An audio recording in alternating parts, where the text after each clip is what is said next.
नमस्कार, मैं हूं मृत्युंजय कुमार झा और अगले आधे घंटे तक आपके सवालों का सबसे बड़ा मंच तैयार है। अगर आपने कमोडिटी में ट्रेड किया है या फिर नया ट्रेड करना चाहते हैं, जानना चाहते हैं कि आपके लिए कहां पर कमाई के मौके हैं, तो आप सवाल पूछिए। नंबर आप नोट कर लें 02223001634। इसके अलावा आप 02223001635 पर भी अपना सवाल पूछ सकते हैं। और आज हमारे साथ तीन खास मेहमान हैं। हमारे साथ हैं पृथ्वीराज कोठारी, प्रेसिडेंट है India Boolean and jewellers association के, जिगर धर्मसी हैं मोतीलाल ओसवाल के, और अजय केडिया हैं केडिया कमोडिटी के। आप सभी का बहुत स्वागत है। और हम चर्चा की शुरुआत करने जा रहे हैं गोल्ड और सिल्वर की खबर के साथ, क्योंकि गिरावट यहां पर बढ़ गई है। खास करके चांदी में 1000 रुपए तक की नरमी आ गई है चांदी की कीमतों में। और इस वक्त अगर आप देखें तो MCX पर चांदी का भाव 1100 रुपए से ज्यादा लुढ़क चुका है। जी हाँ, 62,140 का लेवल है MCX पर चांदी का, और गोल्ड में करीब 225 रुपए की गिरावट दिख रही है। 48,730 का लेवल है। तो कोठारी जी, मेरा सबसे पहला सवाल आपसे चांदी के ऊपर होगा। सर, चांदी में इतनी तेज गिरावट क्यों सर? देखिए, जो कल इनका जो कंज्यूमर डेटा आया था यूएस का, उसके हिसाब से मार्केट का थोड़ा सेंटीमेंट नर्वस हो गया है कि इंटरेस्ट रेट इंक्रीज तो कोई कहते हैं कि 5 टाइम्स होगा और कोई कहते हैं कि 7 टाइम्स रहेगा। जिससे रहते हुए गोल्ड और करेंसी पे भी काफी डॉलर स्ट्रांग काफी हो गया और मेजर करेंसी काफी वीकनेस हो गई थी। अगर आप डॉलर इंडेक्स भी देखो तो 96 टच हो गया था। उस हिसाब से थोड़ा गोल्ड और सिल्वर में प्रेशर काफी आ गया था और हर कमोडिटीज में प्रेशर आया था। बट गोल्ड और सिल्वर में उतना, उसके सामने अपना रुपया थोड़ा डेप्रिसिएट हो गया था। अच्छा। तो उसका इंडियन रुपीज में उतना इफेक्ट नहीं आया जितना इंटरनेशनल मार्केट में ज्यादा इफेक्ट आया। ओके, अच्छा, तो ये कह रहे हैं आप। लेकिन एक बात बताएं सर, क्योंकि डॉलर मजबूत हुआ, उसका इम्पैक्ट हमने गोल्ड के प्राइस पर देखा है, सिल्वर के प्राइस पर देखा है, लेकिन क्या चांदी में अभी और गिरावट आपको दिख रही है क्या? क्योंकि मेटल के दाम भी गिरे हैं, तो मेटल में गिरावट का भी इम्पैक्ट होता है चांदी पर? देखिए, पूरा सेंटीमेंट के ऊपर डिपेंड करता है। बट जिस हिसाब से सिल्वर का आपने डेटा देखा होगा, वर्ल्ड गोल्ड काउंसिल ने जो दिया है कि चांदी फर्स्ट टाइम इतने टाइम के बाद में कि 6% प्रोडक्ट्स के सामने कंजम्पशन ज्यादा हुई है, यानी डेफिसिट के अंदर है चांदी। प्रोडक्ट्स के सामने अपनी खपत ज्यादा हुई है। तो मुझे लगता है कि चांदी ये शॉर्ट टर्म के लिए ठीक है कि एक करेक्शन लेवल आ जाएगा कि 2230 के आसपास या 2190 के आसपास। बट आप लॉन्ग टर्म में देखोगे तो चांदी की यूज भी ग्रीन एनर्जी में भी काफी यूज हो रही है। तो चांदी की खपत काफी ज्यादा बढ़ गई है, तो फिजिकल डिमांड काफी उसको सपोर्ट करेगा प्राइस को। अच्छा, तो आप कह रहे हैं कि फिजिकल डिमांड काफी सपोर्ट करेगा प्राइस को और ऐसे में दाम आगे बढ़ सकते हैं। लेकिन अजय जी, ट्रेडर के लिए इस गिरावट पर क्या सुझाव है? 1140 रुपए के आसपास नीचे है चांदी। 1150 रुपए की गिरावट पर खरीदना चाहिए या बेचना चाहिए? नमस्कार मित्र जी। अगर हम देखें, वैसे भी पूरा हफ्ता तेजी का था और कल के जो फेड के अपडेट आए, इनफैक्ट आज एक कुछ अपडेट्स ये भी आ रहे हैं कि इमरजेंसी बैठक हो सकती है जिसमें इंटरेस्ट रेट इमीडिएट बढ़ा सकते हैं, बट अभी तक कुछ कंफर्मेशन नहीं है। तो मुझे लगता है आज थोड़ा प्रॉफिट बुकिंग का ही दौर रहेगा, जो बेच के चलना चाहिए। करंट मार्केट से भी बेचना चाहिए। मुझे लगता है नीचे में 61,800 से लेके 61,550 तक का भी लेवल देखने मिल सकता है। ठीक है। वो जो इमरजेंसी मीटिंग वाली बात आपने की फेड की, मेरे ख्याल से 14 फरवरी को, लेकिन जो हमें जानकारी मिली है, जो हमारी टीम ने रिसर्च किया है, उसमें बेसिकली वो एक रेगुलर मीटिंग है और इस बैठक में कुछ ब्याज दरों को लेकर होगा नहीं। एक नॉर्मल मीटिंग है जो फेड बार बार महीने में कई बार करता रहता है फाइनल मीटिंग से पहले। तो ये एक बहुत ही नॉर्मल प्रक्रिया है। देखते हैं आगे क्या होता है। जिगर, आप बताएं, चांदी में आज शाम के लिए कोई ट्रेड? जी बिल्कुल। सिल्वर में जिस तरह से गिरावट आई है, मुझे लगता है कि ये जो डाउनसाइड है वो और ज़्यादा एक्सटेंड हो सकती है। और रेट हाइक्स का जो कंसर्न है वो जैसे जैसे करीब आ रहा है, तो प्राइसेस में थोड़ा दबाव दिखेगा प्रेशियस मेटल्स में। तो आज के सेशन में भी सेलिंग लगता है, बट ऑलरेडी हमने देखा तकरीबन ऑलमोस्ट 2% करेक्शन आ चुका है। तो मैं रिकमेंड करूंगा कि करंट लेवल्स पे सेलिंग नहीं करना है। थोड़ी बहुत शॉर्ट कवरिंग आती हुई जरूर से दिखेगी और हमें बेटर लेवल मिलेंगे सेलिंग के लिए। तो करंट लेवल्स पे नहीं, अगर थोड़ा सा भी पुल बैक आता है तकरीबन 62,500 से 550 के लेवल्स, तो वो एक बेटर अपॉर्चुनिटी रहेगा सेलिंग करने के लिए। 60 टू 850 के करीब का स्टॉप लॉस लगाना होगा और निचले स्तरों पर मुझे लगता है कि 61,750 से लेके 500 के लेवल्स आते हुए दिख सकते हैं। तो सेल ऑन राइज की स्ट्रेटेजी रखनी चाहिए सिल्वर में। ओके, तो आप कह रहे हैं कि तेजी पर बिकवाली की रणनीति चांदी में बनानी चाहिए। आज के लिए 62,550 ये लेवल आपको दिखता है तो आप बेचें। 61,750 के टारगेट के लिए 62,850 का स्टॉप लॉस जरूर लगाएं। ये बात हो गई चांदी की। लेकिन अब हम बात करते हैं गोल्ड की। और कोठारी जी, अब तो मार्च का महीना सर बहुत नजदीक आ रहा है और जब कल आंकड़े आए महंगाई के अमेरिका में 40 साल में सबसे ज्यादा 7.5%, तो अब इस बात को लेकर कयास काफी तेज हो गए हैं कि कहीं मार्च के महीने में ज्यादा बढ़ोतरी तो नहीं हो जाएगी ब्याज दरों में, मतलब 50 बेसिस पॉइंट की बात भी होने लगी है। तो एक तरफ तो उसका डर है मार्केट में, लेकिन दूसरी तरफ चूंकि महंगाई बहुत ज्यादा है और उस वजह से गोल्ड को थोड़ा बहुत सपोर्ट भी कल रात में मिला था। होगा क्या सर गोल्ड का अब यहां से? हेलो जी सर, सुन रहा हूं। हाँ, देखिए गोल्ड में अब ऐसे है कि पूरा डिपेंड करता है फेड का इंटरेस्ट रेट के ऊपर। नो डाउट है कि जब इंटरेस्ट रेट बढ़ने की जब बात होती है, आपने देखा होगा कि 10 ईयर यील्ड ऑलमोस्ट 2 के ऊपर चला गया, 2% के ऊपर चला गया। तो इट मीन्स इसका इफेक्ट तो ऑलरेडी आ गया है मार्केट के ऊपर। बट सेंटीमेंट ऐसा होता है कि जब भी इंटरेस्ट रेट एक हाइक होता है तो थोड़ा प्रेशर गोल्ड पे आता है। तो मुझे लगता है कि $0.5% बढ़ने तक तो गोल्ड पे उतना इफेक्ट नहीं आएगा। ठीक है, शॉर्ट टर्म के लिए अगर $15-20 उसमें करेक्शन आ जाता है तो अलग बात है। बाकी लॉन्ग टर्म अगर आप देखोगे तो गोल्ड $1,700 के एक बैरियर है, उसके नीचे जाना बहुत मुश्किल लग रहा है। फिजिकल डिमांड है, इंडिया की काफी अच्छी फिजिकल डिमांड है, चाइना की है, सेंट्रल बैंक बाइंग कर रहे हैं, कहीं कहीं पे टेंशन भी चल रहे हैं। तो इस हिसाब से गोल्ड को अगर आप देखोगे ओवरऑल तो ये सेंटीमेंट, उसका पूरा सेंटीमेंट पे डिपेंड करता है और कहीं ना कहीं कुछ ना कुछ इफेक्ट होता है। जैसे अगर करेक्शन आता है तो सेंट्रल बैंक बाइंग करती है।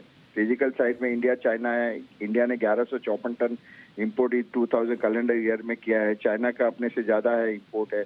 तो कहीं ना कहीं फिजिकल डिमांड काफी उसको सपोर्ट करेक्शन पे कर देता है। तो मुझे लगता है कि इंटरेस्ट रेट का एक जो फेयर है उसमें कहीं हिसाब से थोड़ा बहुत करेक्शन अगर आ सकता है तो उसमें फिजिकल बाइंग अच्छी डिमांड आ जाएगी और उसके सामने अपना रुपया फिर डेप्रिशिएट थोड़ा और ज्यादा हो जाएगा। लेकिन मान लीजिए सर कि अगर मार्च के महीने में 50 बेसिस पॉइंट की बढ़ोतरी हो जाए दरों में, तब क्या होगा? तब मार्केट पैनिक रिएक्शन दिखाएगा। 1770 आता है और रुपया अपना 76 के आसपास चला जाएगा। ठीक बात है। लेकिन एक बात सर मैं आपसे और पूछना चाह रहा हूं कि अब महंगाई और फेड के इंटरेस्ट रेट बढ़ाने दोनों में जंग है। एक तरह से जंग ये है कि क्योंकि आंकड़े बहुत बढ़ के आए हैं महंगाई के, तो ब्याज दरें बढ़ने की संभावना और तेज हो गई है। लेकिन गोल्ड के लिए क्या है कि महंगाई का बढ़ना प्राइस के लिहाज से सपोर्टिव है, लेकिन फेड की दरें बढ़ना नेगेटिव है। तो गोल्ड तो बड़ा चक्कर में फंसता हुआ दिख रहा है बीच में। मतलब मैं ये कह रहा हूं कि अगर मान लीजिए कोई इन्वेस्टमेंट करना चाहता है तो अभी वेट करें क्या? देखिए, मैं आपको कहता हूँ जो भी करेक्शन में गोल्ड बाय कीजिए आप। गोल्ड में अगर बढ़ता भी है तो कोई लोग बेचने नहीं आते हैं गोल्ड। अगर 7,000 भी हो जाए गोल्ड ना तो कल कोई बेचने नहीं आता है और हायर प्राइजेस में और इंडियन लोग ज्यादा बाइंग करते हैं। तो मैंने मेरा 40 साल के लाइफ के टाइम में देखा है कि कोई हायर प्राइजेस में भी गोल्ड बेचने नहीं आता है, लोगों की खरीदी होती है। जो नया हाई बनाता है उसमें खरीदी होती है और जो भी करेक्शन आता है उसमें बेस्ट बाइंग लेवल आती है। अगर चांदी $22-22.5 आती है तो एक बाइंग की अपॉर्चुनिटी खुलती है। नहीं कि ठीक है, करेक्शन तो it's a part of a business, correction भी होगा, न्यूज भी आएंगे, सेंटीमेंट न्यूज है, फिर जियोपॉलिटिकल टेंशन के का भी प्रीमियम चल रहा है। तो इस हिसाब से गोल्ड के ऊपर थोड़ा प्रेशर है। अगर गोल्ड 1750 और 1700 के आसपास आता है तो इंडिया में काफी ज्यादा डिमांड आ जाएगा। 1750 अगर सर आता है इंटरनेशनल मार्केट में, तो इंडियन मार्केट में हम क्या प्राइस देख सकते हैं? फिर अपना रुपया उतना डिप्रिशिएट हो जाएगा तो इंडियन प्राइस में ज्यादा से ज्यादा 43,000 या 43,500 आएगा। अच्छा, ओके, ठीक है। तो आप कह रहे हैं चूंकि रुपया भी कमजोर होगा तो कमजोर रुपए से चूंकि गोल्ड को सपोर्ट मिलता है तो गोल्ड को बहुत गिरने नहीं देगा और गोल्ड इसी रेंज में रहेगा, थोड़ा सा नीचे आ सकता है 47,000 47,500 के आसपास, मतलब 1,000 रुपए तक बेशक नीचे आ जाए, लेकिन उससे ज्यादा गिरावट की संभावना आप कह रहे हैं कि गोल्ड में नहीं है। बहुत शुक्रिया कोठारी जी आपका हमारे साथ जुड़ने के लिए और डिटेल में गोल्ड के ऊपर बात करने के लिए। लेकिन अजय जी, अब जरा आप बताएं कि आज 225 रुपए नीचे है गोल्ड, 48,730 ये लेवल है एमसीएक्स पर गोल्ड का इस वक्त। आज के लिए कोई ट्रेड है क्या आपके पास?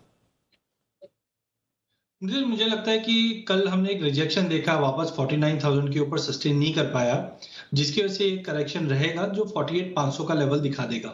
एंड सेकेंडली जी, सेकंड जैसे कोठारी जी ने भी कहा, आप ये देखिए पिछले साल जब इंटरेस्ट रेट बढ़ाने की खाली बात होती थी, गोल्ड क्रैश कर जाता था, 1680 भी दिखाया, 1700 भी दिखाया। अब वो बात ही नहीं है, अब हमें मालूम है इंटरेस्ट रेट बढ़ना है। तो आई थिंक अगर 0.5 से इंटरेस्ट रेट बढ़ता भी है फर्स्ट हाफ में, तब भी गोल्ड पे कोई मेजर इंपैक्ट नहीं पड़ेगा। तो I think worst to worst अगर पूरे सिनेरियो को देखें तो 500 का एक अच्छा खासा बेस बन चुका है। बट आज के लिए मुझे लगता है थोड़ा ओवरहैंग है मार्केट में, जो 48,500 का लेवल दिखा दे। अच्छा, तो ये राय आपकी है आज गोल्ड के लिए। बिकवाली की राय 48,900 पे, टारगेट 48,500 का, 49,100 रुपए के भाव पर आप स्टॉप लॉस लगा सकते हैं। चलिए, ये बात हो गई गोल्ड की।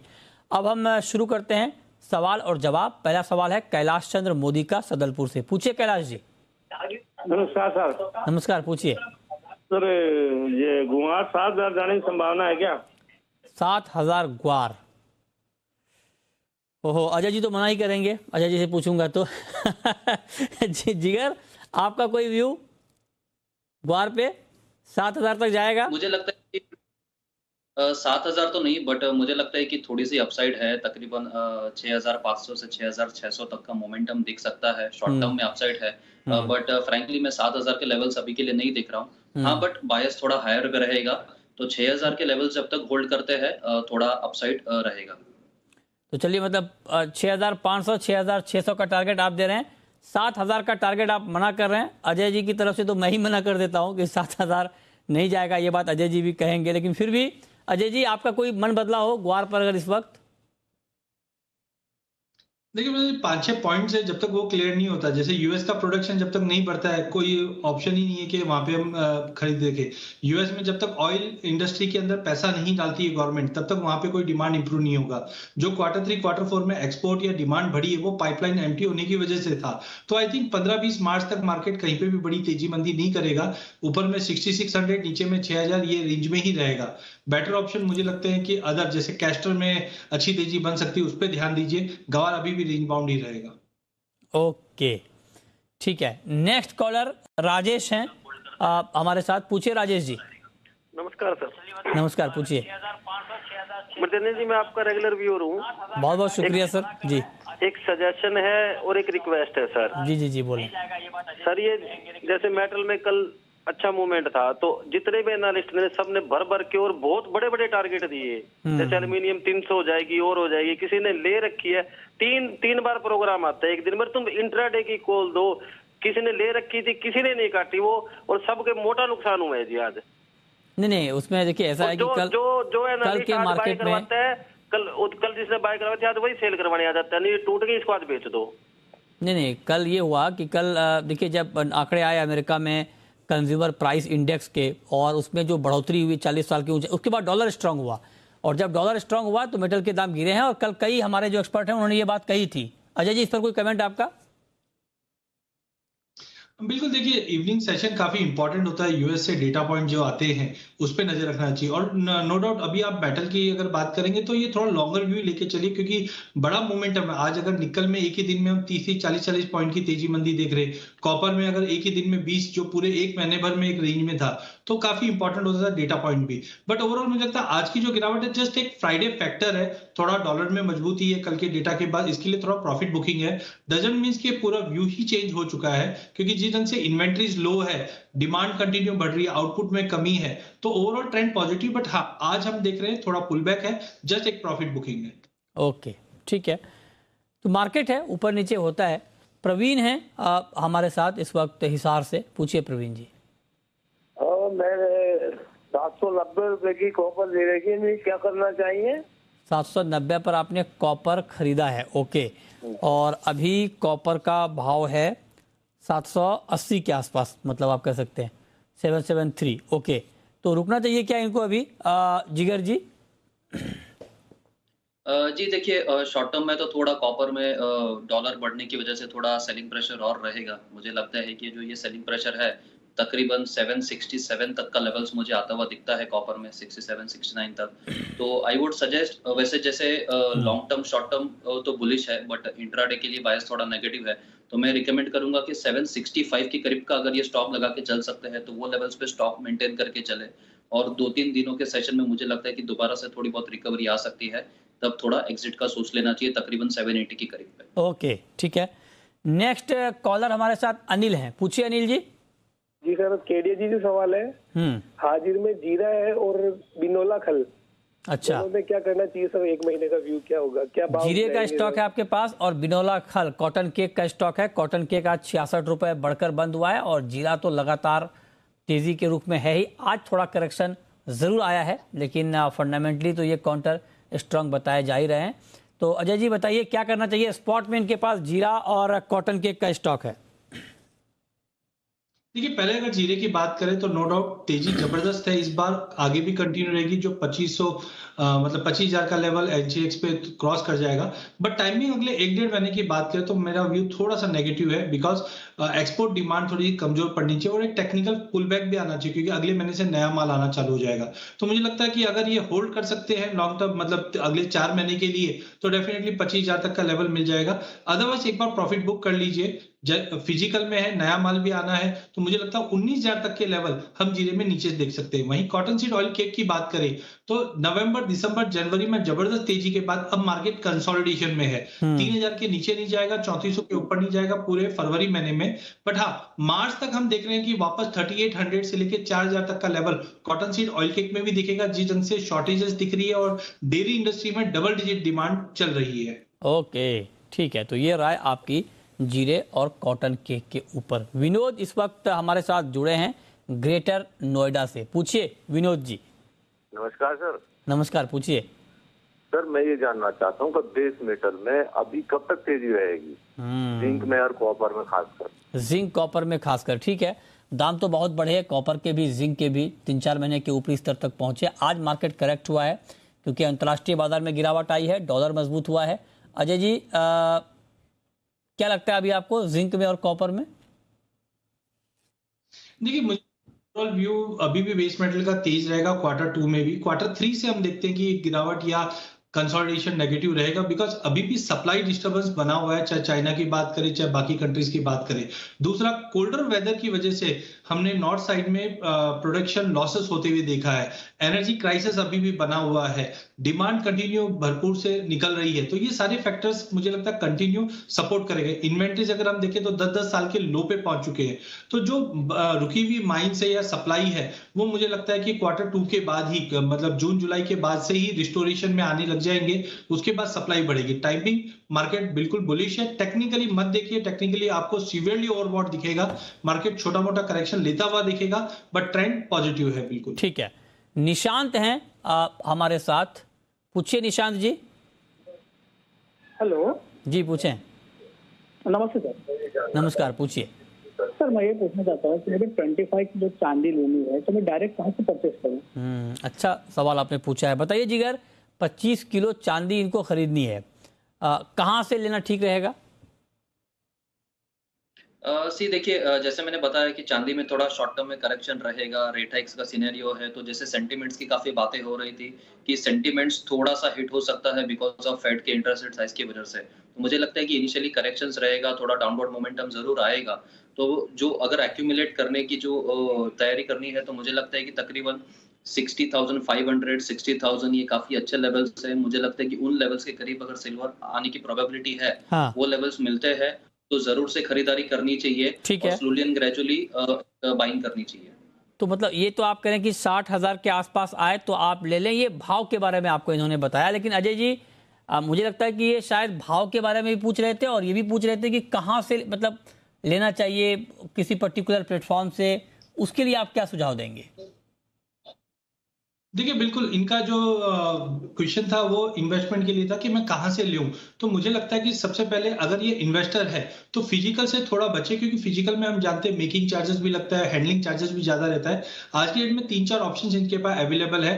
पहला है एक्सचेंज से भी आप लेकर वेयर हाउस में रख सकते हैं, बट सबसे बेटर ऑप्शन है वो है सिल्वर ईटीएफ। सिल्वर ईटीएफ में हमने देखा ऑलरेडी म्यूचुअल फंड इंडस्ट्री में काफी एएमसीज ने सिल्वर ईटीएफ लॉन्च किया हुआ है, साथ में फंड ऑफ फंड भी लॉन्च है जैसे निपॉन का भी है। तो वहां पे ये इन्वेस्ट करके चल सकते हैं, लेकिन इनको ओवरव्यू मुझे लगता है 1.5-2 साल का रखेंगे तो बेहतरीन रिटर्न मिल सकता है। सिल्वर ईटीएफ के थ्रू इनको इन्वेस्ट करके चलना चाहिए। हाँ, तो ये कह रहे हैं कि फिजिकल लेने की बजाय अगर आप सिल्वर का ETF लेंगे तो ये आपके लिए ठीक सौदा रहेगा। वहाँ पर आप लंबे समय तक होल्ड भी कर पाएंगे और बहुत सारी दिक्कतें आपको वहाँ पर नहीं होंगी। इस बीच रमेश जुड़ रहे हैं हमारे साथ गुजरात से। पूछिए रमेश जी। अरे सर जी, कॉटन के बारे में बताओ। कॉटन के बारे में, ओके, बताइए अजय जी, कॉटन का मार्केट कैसा लग रहा है? बहुत तेजी आई है कॉटन में और उसके बाद भी मार्केट हायर लेवल पे ही सस्टेन कर रहा है। आप देखिए कि 38,490 ये MCX पर कॉटन का प्राइस है। क्या करना चाहिए?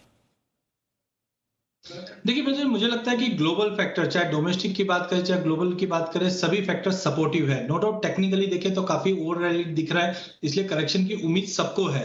बट मुझे लगता है जो डिमांड सप्लाई का डिस्टर्बेंस है वो कंटिन्यू रहेगा और प्राइसेस 41-42,000 तक का भी ओवरऑल व्यू दिखा सकता है। टाइमिंग अगले हफ्ते की बात करें तो प्राइसेस को 40,000 के करीब 39,500 से 40,000 के करीब कुछ रेजिस्टेंस फेस हो सकता है, क्योंकि इंटरनेशनल में हम 130 सेंट के ऊपर जाते हुए नहीं देख पा रहे। But in all cotton seed oil के दोनों ही अगले 2-3 महीने तक व्यू काफी तेजी का ही है। होल्ड करके चलना चाहिए अगर माल लिया हुआ है, अदरवाइज थोड़े ड्रॉप पे लेके चलिए। इमीडिएट टारगेट 39,500 से 40,000 अगले हफ्ते के लिए। ठीक है, तो इस पर आप नजर रखिए। कॉटन में अभी आगे का ट्रेंड क्या रहेगा ये आपको अजय जी ने बताया। अगला सवाल है जगदीश का। पूछिए जगदीश जी। मैं जी एक किसान हूँ, मेरे पास गुआर प्राय 150 कुंटल और मस्टर्ड की फसल आने वाली है। अप्रैल के अंत तक दोनों का भाव क्या रहेगा? अप्रैल के अंत तक ग्वार और सरसों, बताइए जिगर। जी देखिए, जैसे मैंने कहा कि मैं काफी शॉर्ट टर्म देख रहा हूँ ग्वार के लिए, तो मुझे लगता है कि तकरीबन 300-400 रुपए की करेक्शन अपसाइड आ सकती है और 6,000 का काफी क्रूशियल लेवल है। तो मुझे लगता है कि जब तक 6,000 होल्ड करता है तब तक बायस साइडवेज तो पॉजिटिव रहेगा। सस्टेनेबल मूव रहेगा तब जाके हम और फर्दर प्राइसेस की अपसाइड मोमेंटम देख सकते हैं। बट एक चीज है कि क्लैरिटी है, ये जो बायस है वो हायर रेंज में रहेगा, पॉजिटिव मोमेंटम पे रहेगा आगे आने वाले कुछ हफ्तों के लिए। ठीक है, बहुत शुक्रिया जिगर जी आपका, अजय जी आपका जुड़ने के लिए, बताने के लिए कहां पर कमाई के मौके बनेंगे।